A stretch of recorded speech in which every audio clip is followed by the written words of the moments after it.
Captain Lisa Morgan had been flying through space for 3 years when everything changed on a cold Tuesday morning, and she was sitting in her captain's chair aboard the Wanderer eating breakfast while her 2 dragons, Ember and Frost, played in the cargo bay below, and life felt peaceful for the first time in months. The Wanderer was not a military vessel, but rather an exploration ship that humanity had sent out to map new trade routes and make contact with alien civilizations, and Lisa had volunteered for this mission because she wanted to see the galaxy, and because she had nowhere else to go after her family died in the Mars colony disaster 5 years ago.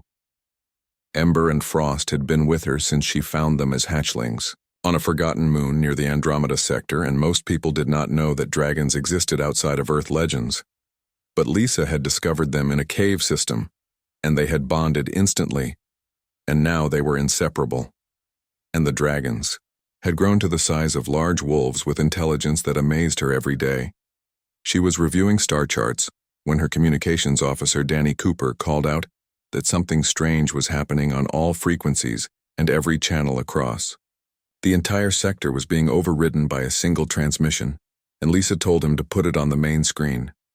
The image that appeared made her blood run cold, and it showed a massive crystal palace on an ice planet, and inside the throne room, a woman with pointed ears and silver hair was chained to a pillar, and her elegant robes were torn, and her face showed both defiance and fear. The woman was clearly not human, and her features were too perfect, and her ears too long, and her eyes glowed with a soft blue light that no human possessed, and Lisa recognized her immediately from the diplomatic briefings as Princess Elindra of the Silvari Empire, one of the most powerful alien civilizations in the galaxy. A voice spoke over the transmission, and it was rough and cruel, and the speaker demanded 50 million credits in pure platinum or the princess would die. And the voice explained that the Crystal Palace was rigged to collapse, and the timer on the screen showed 30 minutes, and the temperature outside was negative 200 degrees, which would freeze anything organic within seconds. Lisa watched as the transmission showed pirate ships surrounding the planet and defense shields that would prevent any rescue attempt, and the voice laughed and said that the nearest Silvery fleet was 4 hours away, and the nearest human military was even further, and so the princess would die, and the galaxy would watch. Her crew gathered on the bridge, and they were only 6 humans total because exploration ships traveled light. And her second-in-command, Tom Bradley, said they should call for help and alert the authorities, but Lisa was already calculating distances and trajectories. The ice planet Velara was only 20 minutes away at maximum speed, and Lisa knew that her ship was fast because she had modified the engines herself during the long, lonely months between star systems. And she also knew that 20 minutes plus maybe 10 minutes to reach the palace meant they could make it with just enough time. Danny said it was suicide, and the pirates had weapons and droids and shields, and they were just 6 people on a science vessel. But Lisa stood up and looked at each member of her crew, and she told them she was going alone, and they should stay with the ship. Her engineer, Kate Murphy, immediately protested and said that Lisa could not take on an entire pirate crew by herself. But Lisa smiled and said she would not be alone because she had Ember and Frost. And the 2 dragons had already sensed her determination and were climbing up to the bridge level. Tom asked what 2 dragons could do against military-grade weapons, and Lisa explained that Ember could breathe fire hot enough to melt titanium, and Frost could create cold that made metal brittle as glass, and together they had taken down a smuggling ring on Station Meridian 6 months ago. The crew knew they could not stop her, and Lisa was already moving to the equipment locker and pulling out her thermal suit and checking her plasma cutter and grabbing extra power cells, and she told Danny to get the Wanderer to Velara as fast as possible and to keep all channels open so they could monitor the pirate transmission. She ran to her quarters and changed into the thermal suit, and it was designed for extreme cold environments and had heating elements woven into the fabric and a helmet with a heads-up display, and she strapped on her equipment belt and grabbed her emergency medical kit, because if the princess was injured, they would need it. Ember and Frost waited by the airlock, and they could feel Lisa's emotions through the bond they shared, and they knew this was important and dangerous, and they pressed against her legs in support, and Lisa knelt down and scratched behind their ears and told them they were good dragons, and they would save someone today. The Wanderer dropped out of faster-than-light travel above Velara, and the ice planet filled the view screen, and it was beautiful in a deadly way, with white storm swirling across the surface and the crystal palace visible as a tiny glittering dot.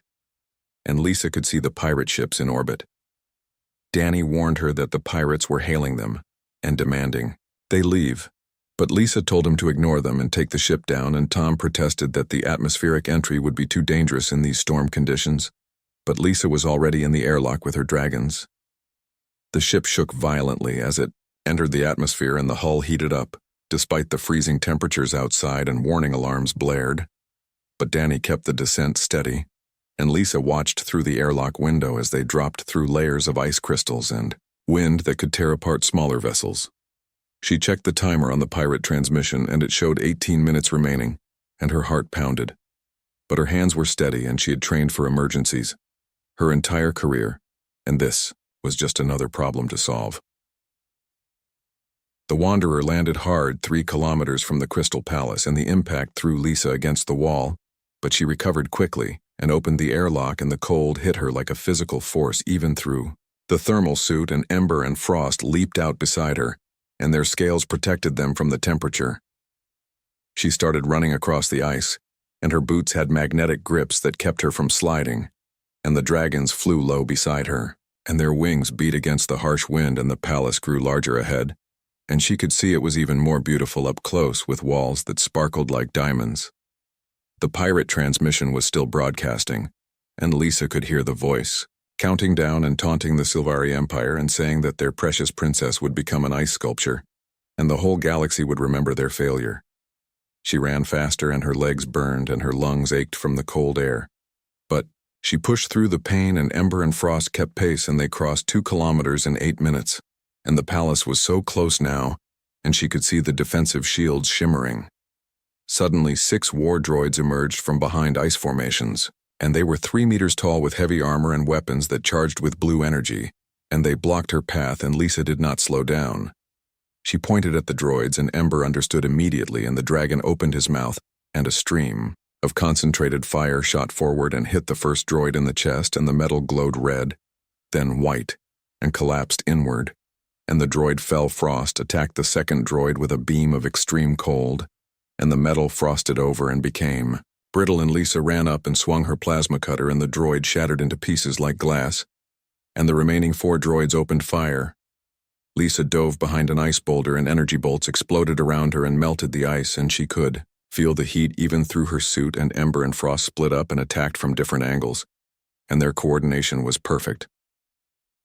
The dragons had fought beside Lisa many times, and they knew how she moved and thought, and Ember distracted 3 droids while Frost took down the 4th, and Lisa rolled out from cover and cut through a droid's leg joint, and it toppled. She was breathing hard, and the timer showed 9 minutes, and she could see the palace entrance ahead, and more droids were emerging, and she knew this was going to be close. The remaining war droids advanced in formation, and their weapons charged with deadly energy, and Lisa knew she had to move fast because every second counted, and the timer in her helmet display showed 8 minutes and 40 seconds until the crystal palace would collapse.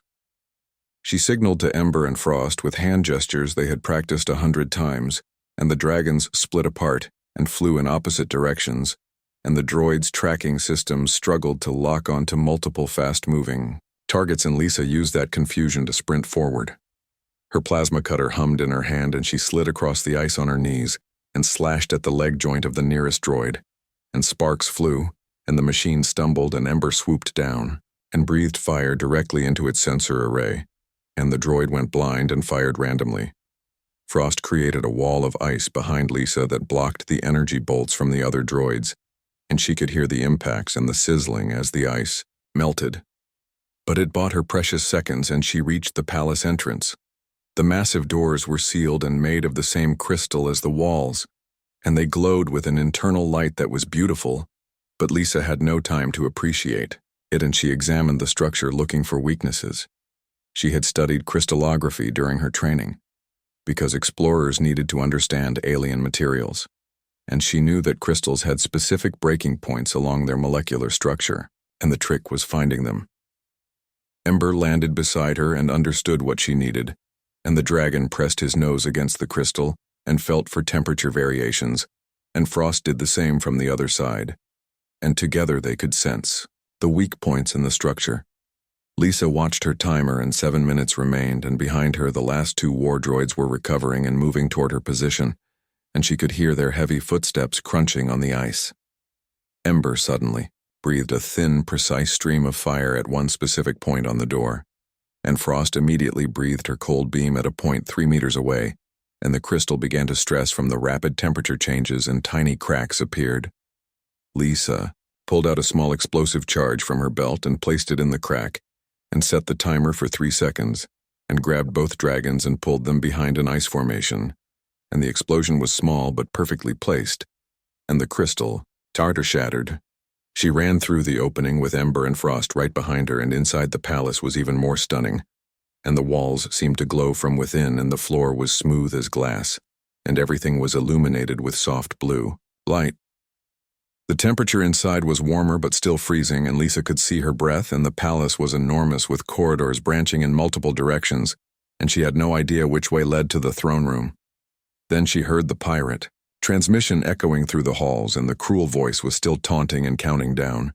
And Lisa followed the sound and ran through corridors that twisted and turned, and the walls were decorated with images of Silvari history. Ember and Frost ran beside her, and their claws clicked on the crystal floor, and Lisa checked her timer. And 6 minutes remained, and she pushed herself to run faster even though her legs screamed in protest.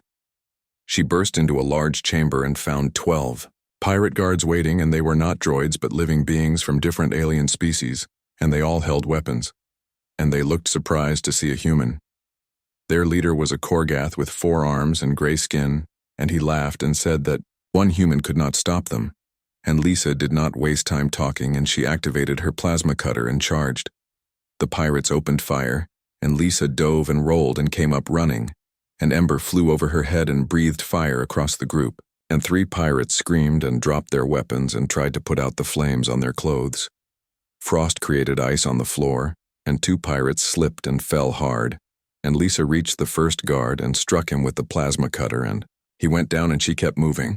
The Korgath leader roared and grabbed her with 2 of his 4 arms and lifted her off the ground and squeezed, and Lisa felt her ribs creak and she could not breathe, and her vision started to blur. Ember attacked the Korgath's face and clawed at his eyes, and the pirate screamed and loosened his grip, and Lisa twisted free and fell to the floor, gasping, and Frost froze the Korgath's legs to the ground. Lisa stood up, and more pirates were coming through side doors, and she realized this was a trap, and they had been waiting for anyone foolish enough to try a rescue, and the timer showed 4 minutes and 30 seconds. She ran past the pirates toward the only corridor they were not blocking, and Ember and Frost followed and created barriers of fire and ice to slow the pursuit, and they raced down another hallway. The throne room doors appeared ahead, and they were massive and ornate, and sealed with an energy field that crackled with purple electricity, and Lisa skidded to a stop and studied the field. She had encountered energy barriers before, and they all had the same weakness, which was they needed a power source, and she looked around and spotted a control panel built into the wall. The panel was locked with a code, and Lisa did not have time to hack it, so she used her plasma cutter to slice through the entire panel, and sparks flew and the energy field flickered and died. She kicked the throne room doors open, and inside she saw a princess, Elindra, chained to a pillar in the center of the room, and the princess looked up with wide eyes, and behind her the pirate captain sat on the throne with a smile on his face. The captain was human, and that shocked Lisa more than anything, and he stood up and clapped slowly and said he was impressed that she made it this far. But it did not matter because the timer showed 3 minutes and the palace would collapse. Lisa looked at the princess, and their eyes met, and Elindra was beautiful, even in chains, and her silver hair fell around her face, and her blue eyes showed intelligence and strength, and she spoke with a musical voice. The princess asked who Lisa was and why a human would come to save her, and Lisa said her name and that she was just someone who could not stand by and watch someone die. The pirate captain laughed and said how touching, and he raised his weapon and aimed at Lisa, but Ember was faster and tackled him, and they crashed into the throne, and the weapon flew across the room. Frost created an ice wall between Lisa and the pirates' guards who were entering the throne room, and Lisa ran to the princess and examined the chains.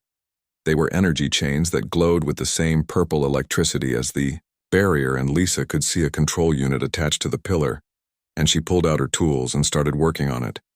Princess Elindra watched her work and asked again why she would risk her life for a stranger, and Lisa said that where she came from, people helped each other, and it did not matter if someone was human or alien or anything else.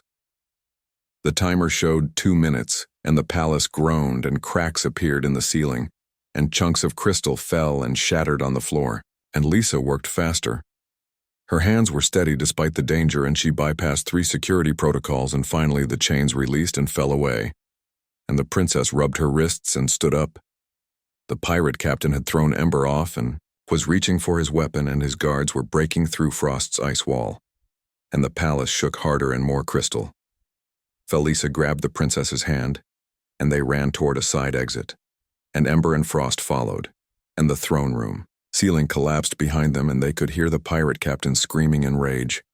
They raced through corridors as the entire palace came apart around them, and walls cracked and floors tilted, and the beautiful crystal structure was destroying itself, and Lisa activated her emergency beacon. The Wanderer appeared overhead and dropped a rescue platform through a hole in the palace roof, and Lisa pushed the princess onto the platform and then jumped on herself, and Ember and Frost flew up beside them.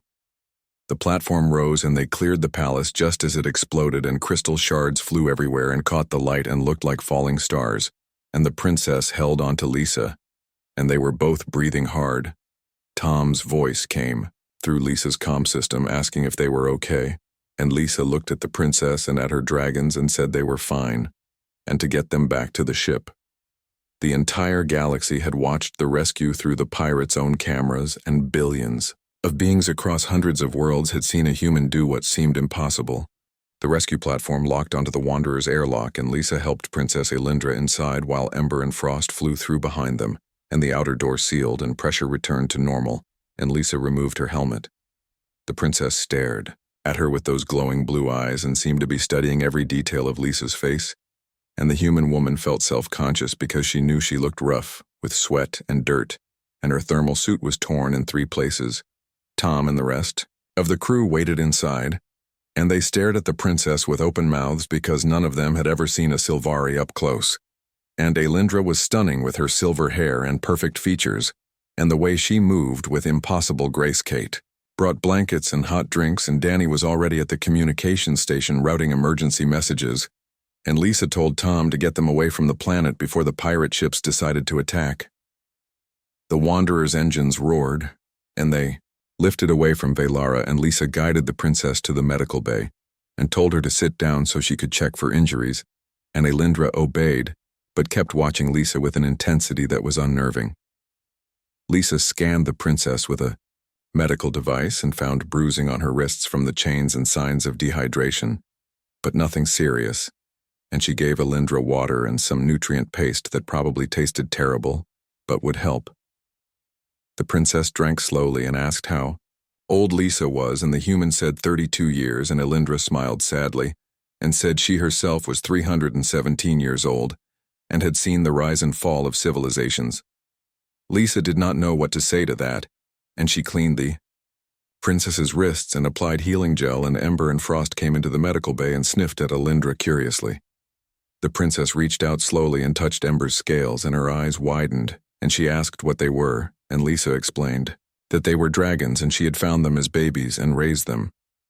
Elindra said she had read Earth legends about dragons but never believed they were real, and Lisa admitted that most humans did not believe it either, and these 2 were the only ones she had ever seen. The princess scratched behind Frost's ears, and the dragon leaned into her touch and made a sound like a cat purring, and Elindra laughed, and it was the most beautiful sound Lisa had ever heard. Danny's voice came over the intercom saying that every communication channel in the sector was exploding with messages, and the Sylvari Empire wanted to speak with them immediately, and so did Earth government, and about 50 different news organizations. Lisa sighed and told Danny to put through the Sylvari Empire first, and she helped the princess to the bridge, and Elindra moved slowly because she was still weak. The main screen showed a Sylvari male who wore elaborate robes and a crown made of silver branches, and his face showed relief and joy when he saw Elindra, and he spoke in their musical language. The princess responded, and Lisa could not understand the words, but she heard her own name mentioned several times, and the male on the screen looked at her with an expression that might have been respect or might have been disbelief. Elindra switched to English and explained that this was her father, Emperor Theron, and he wished to thank the human who saved his daughter, and Lisa felt awkward and said she just did what anyone would do. The Emperor said that no one else had tried and his military had been too far away, and the pirates had chosen their moment perfectly. And then he said something that shocked everyone on the bridge.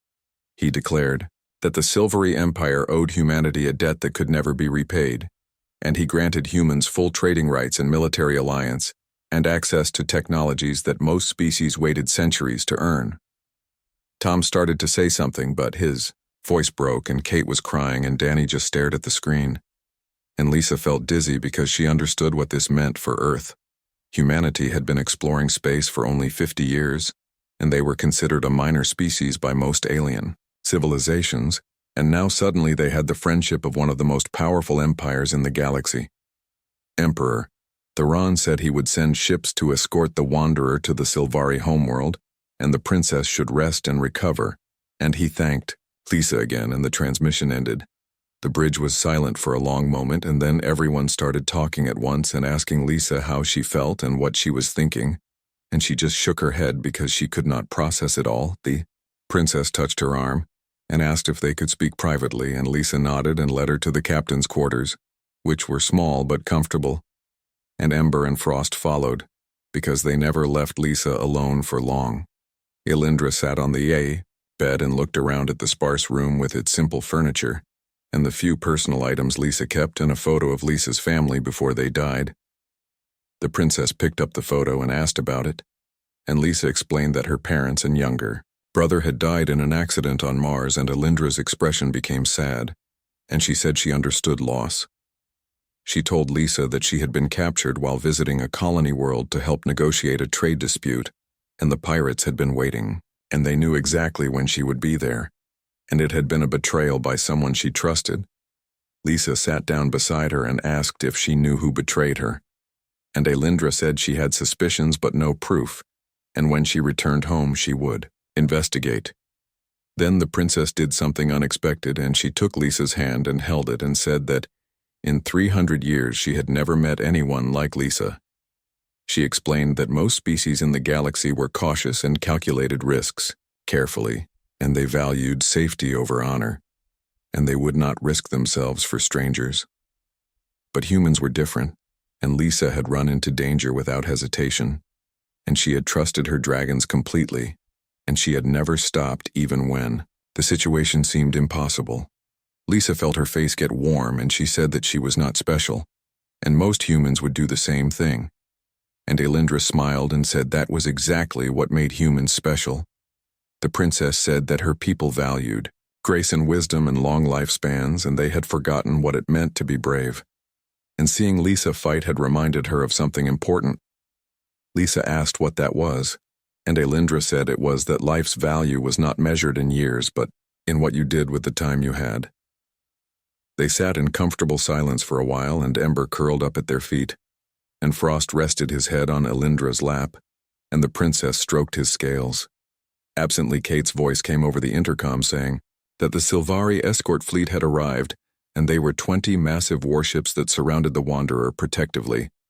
Tom said he had never seen anything so beautiful, and Danny added that Earth government was sending dozens of messages demanding a full report, and Lisa groaned. She told them to send a basic report saying the princess was safe and they were traveling to the Silvari homeworld, and everything else could wait. The journey would take 3 days, and Lisa knew she should rest, but her mind was racing with everything that had happened, and the princess seemed to sense her agitation. Elindra suggested that Lisa show her more of the ship, and the human agreed, and they walked through the corridors together, and Ember and Frost played around their feet. Lisa showed her the cargo bay and the hydroponics garden where they grew fresh food, and the observation deck where you could see the stars without any barriers. The princess was fascinated by everything and asked hundreds of questions, and Lisa realized that despite being 300 years old, Elindra had a curiosity like a child. They ended up in the observation deck watching the stars stream by as the Wanderer traveled faster than light, and the escort fleet maintained perfect formation around them. Elindra said that she had traveled across the galaxy, but it never stopped being beautiful, and Lisa agreed, and they stood together in comfortable silence.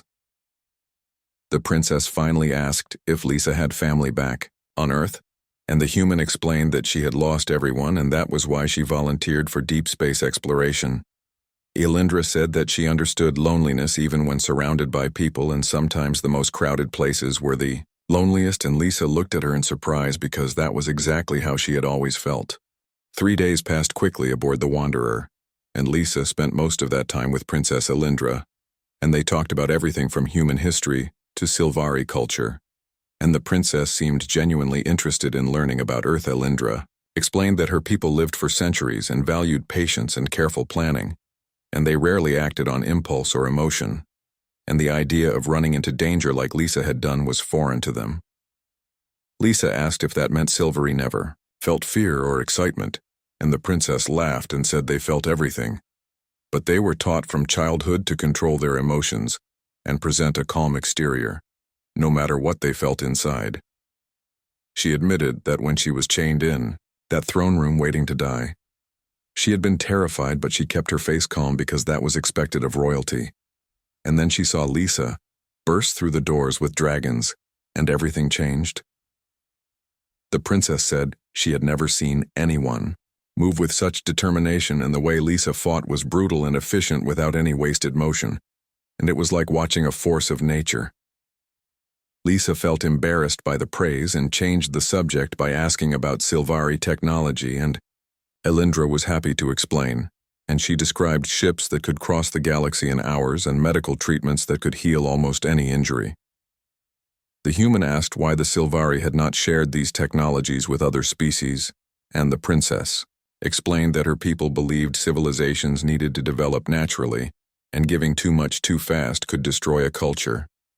But now, because of the debt they owed humanity, the Silvari would share freely, and Lisa realized that her actions had changed the future for her entire species. On the 3rd day they arrived at the Silvari homeworld, and Lisa stood on the bridge with the princess and watched as the most beautiful planet she had ever seen filled the view screen. The world was covered in forests that glowed with bioluminescent light and cities that looked like they had been grown rather than built, and 3 silver moons hung in the sky. Elindra pointed out the capital city where her father's palace stood, and it was a massive structure of living trees and crystal that stretched kilometers into the sky.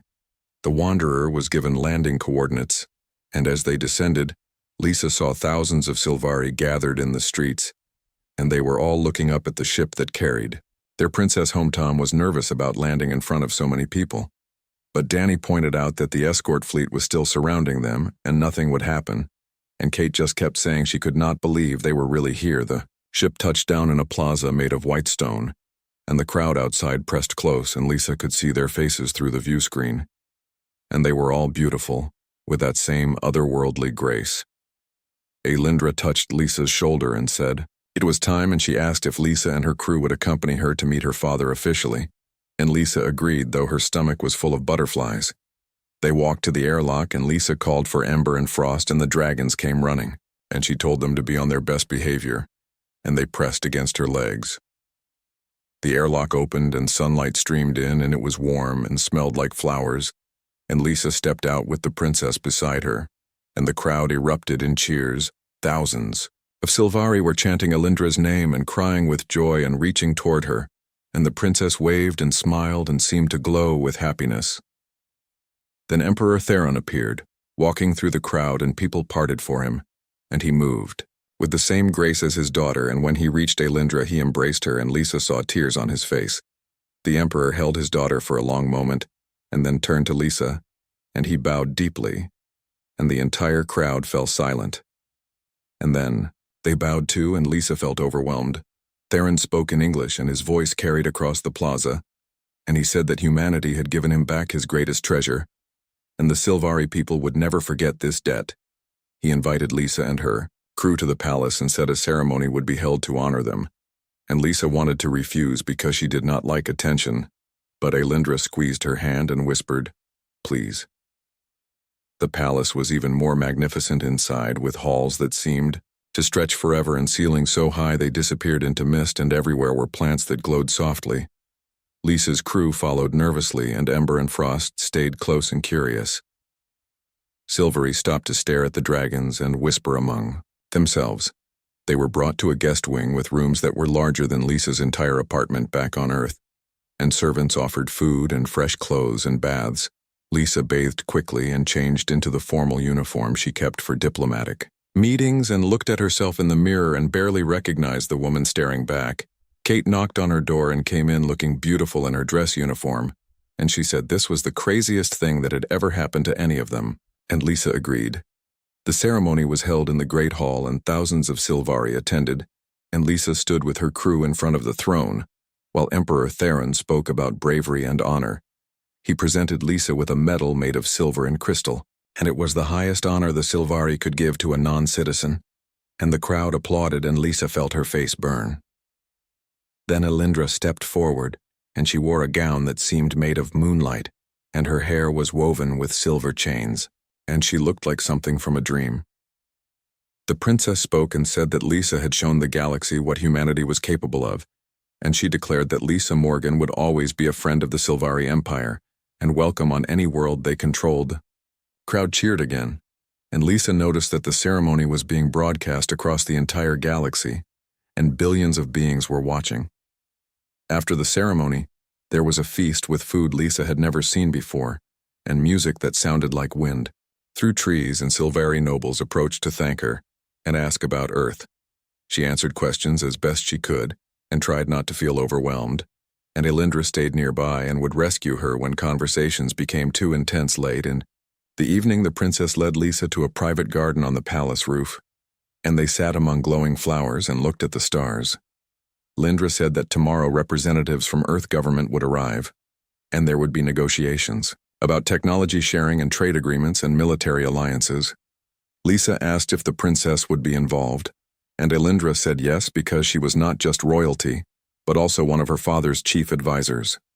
The human said she found it hard to believe that someone so kind could also be a politician, and the princess laughed and said that kindness was the most important quality in a leader. They talked for hours about everything and nothing, and Lisa realized she had never felt so comfortable with another person, and she did not want this night to end. Finally, Elindra said they should both sleep because tomorrow would be exhausting, and she walked Lisa back to her room. And at the door, the princess hesitated. She said that she wanted Lisa to know something important, and the human waited, and Elindra took a breath and said that in all her 300 years, she had never met anyone who made her feel the way Lisa did. Lisa felt her heart start to race, and she did not know what to say, and the princess smiled sadly and said she knew humans lived such short lives and it would be foolish to start something that would end so quickly. But then she kissed Lisa's cheek and whispered that sometimes the most beautiful things were the ones that did not last forever, and she walked away, leaving Lisa standing in the hallway with her mind spinning. The next morning, Earth's delegation arrived, and they were led by Ambassador Helen Price, who was stern and efficient, and she demanded a full briefing from Lisa about everything that happened. Lisa explained the rescue in detail, and Ambassador Price listened with a neutral expression, and then said that Lisa's actions had created both an opportunity and a problem for Earth. The opportunity was obvious because the Silvery Alliance would make humanity a major power. But the problem was that now everyone expected humans to be heroes, and that was a difficult reputation to maintain. Negotiations began between Earth and the Silveri Empire, and Lisa was required to attend as the person who made it all possible, and she sat through endless meetings about technology transfers and trade routes.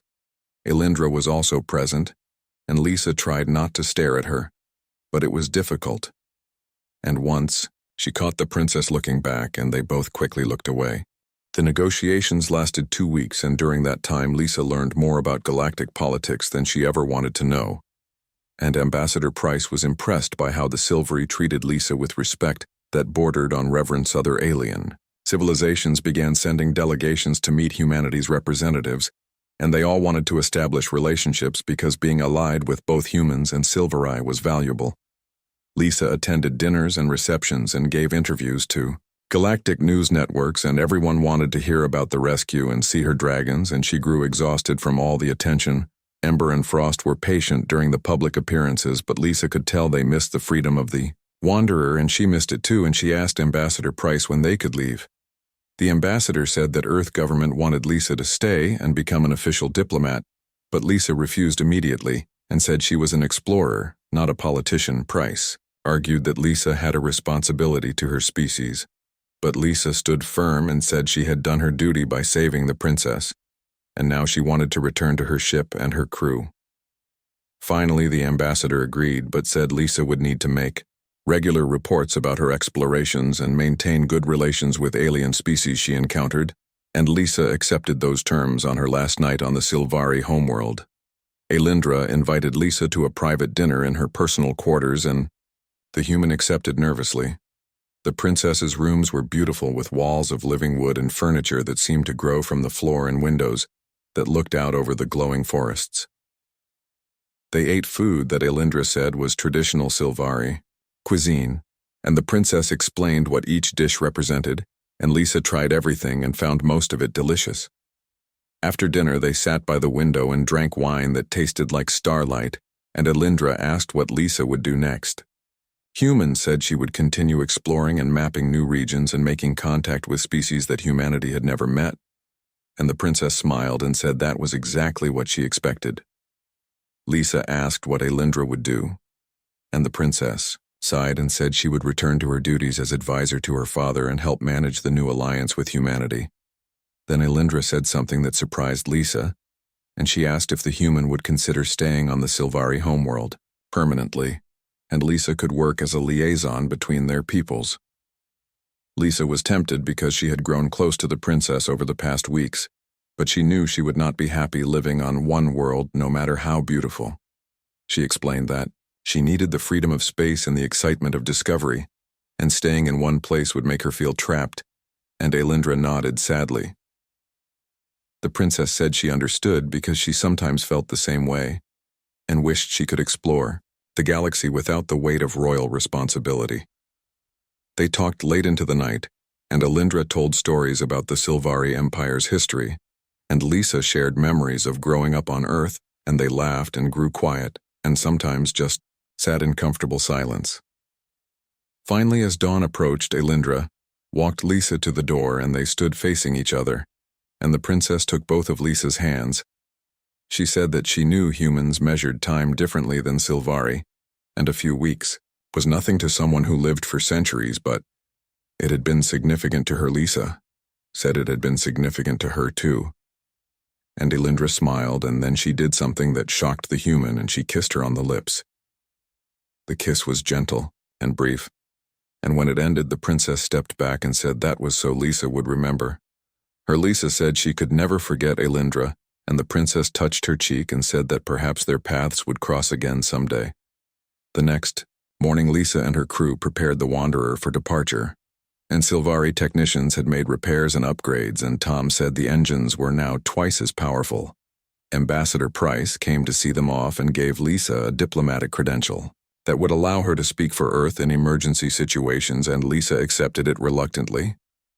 Emperor Theron arrived with a large escort and presented Lisa with gifts for Earth, including technology schematics and medical supplies, and he thanked her again for saving his daughter.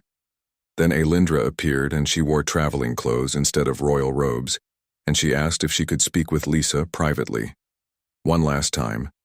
They walked away from the crowd, and the princess pulled out a small crystal on a silver chain, and she placed it around Lisa's neck. Alindra explained that the crystal would allow them to communicate across any distance, and Lisa could contact her whenever she wanted, and the princess hoped she would. Lisa promised she would. And they embraced, and when they pulled apart, both had tears in their eyes, and Alindra said she should go before she changed her mind about something. The Wanderer lifted off, and Lisa stood on the bridge watching the Sylvari homeworld grow smaller, and she touched the crystal at her neck. Tom asked if she was okay, and Lisa said yes, and Danny pointed out that Earth had sent them new exploration assignments that would take them to uncharted regions. Kate said those regions were potentially dangerous, and Lisa smiled and said that was why it would be interesting. And Ember and Frost made sounds of agreement. Over the following months, Lisa and her crew discovered 3 new habitable planets and made first contact with 2 alien species. And both encounters went well, because the aliens had heard about the human who saved a princess. Lisa wrote regular reports to Earth and had occasional conversations with Elindra through the crystal, and the princess would tell her about diplomatic meetings and Lisa would share stories about her adventures. 6 months after leaving the Sylvari homeworld, the Wanderer received a distress call from a mining colony that was under attack by raiders. Lisa responded immediately and arrived to find the colony defending against a small fleet, and she contacted the raiders and told them to leave. The raiders laughed and said one exploration ship could not stop them. But then Ember and Frost flew into view, and the raiders recognized them from the famous rescue broadcast. They withdrew without a fight, and the colony was saved, and Lisa realized that her reputation was now a weapon she could use to protect others. More distress calls came over the following year, and Lisa responded to all of them, and she saved 17 beings from different species, and each time the galaxy watched, humans became known as a species that would help anyone in need, and other civilizations began to respect and trust them, and Earth's influence grew. Lisa was offered promotions and medals and invitations to live on paradise worlds, but she always declined and returned to exploration.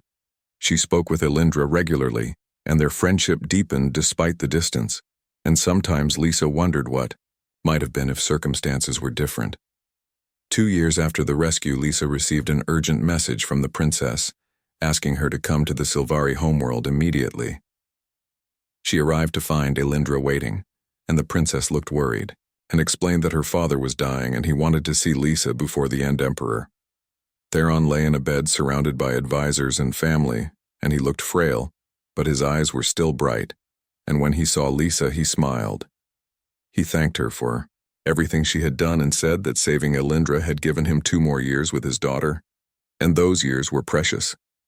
He asked Lisa to promise that she would continue to be a friend to the Sylvari people and watch over Elindra when he was gone, and Lisa promised.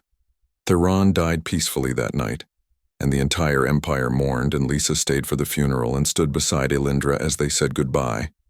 After the ceremony, Elindra became empress, and she asked Lisa to be her personal advisor for human relations, and this time Lisa accepted. She would continue to explore, but she would also spend time on the Sylvari homeworld, helping to maintain the alliance between their peoples. Years passed, and Lisa grew older while Elindra stayed young, and the Empress would sometimes look at her friend sadly, knowing that humans lived such brief lives. But they made the most of the time they had, and they explored together when duties allowed, and Ember and Frost grew larger, and wiser Lisa never regretted running into that crystal palace to save a stranger, because that decision had given her a purpose and a friendship that transcended species. And across the galaxy, humans were no longer considered a minor species, but rather a people defined by courage and the willingness to help others no matter the cost.